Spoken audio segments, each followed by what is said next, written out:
2வது அத்தியாயம் 221 வசனத்தை நீங்கள் எடுத்து படித்து பார்த்தீங்கன்னு சொன்னால், இணை வைப்பாளர்களுடன் உங்களுடைய பெண்களை நீங்கள் மனம் முடிக்க கொடுக்காதீங்க, திருமணம் செய்யாதீங்க என்று அல்லாஹ் சொல்லியிருக்கிறான். அல்லாஹ்வுடைய சட்டம் இப்படி இருக்க, இணை வைப்பவர்களோடு இன்றைக்கி ஏராளமான மக்கள் திருமணம் முடிக்கக்கூடிய சூழ்நிலை நம்ம பார்க்கிறோம். இதை தாண்டி இறை மறுப்பாளர்களுக்கும் தங்களுடைய பெண்களை திருமணம் தாங்களே முடித்து கொடுக்கக்கூடிய சூழ்நிலை நம்ம பார்க்கிறோம். வாட்ஸ்அப்பில் நீ நிறைய செய்தி பார்க்கலாம். எதுவும் ஆதாரம் இல்லாமல் சொல்லப்படல.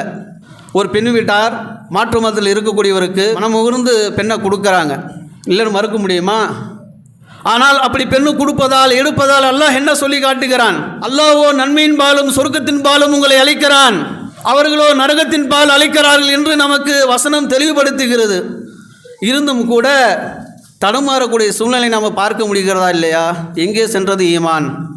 இது ஈமான் உறுதியானதா, ஈமான் பலகீனமானதா என்று தாங்கள் யோசிக்க வேண்டும் மக்கள்.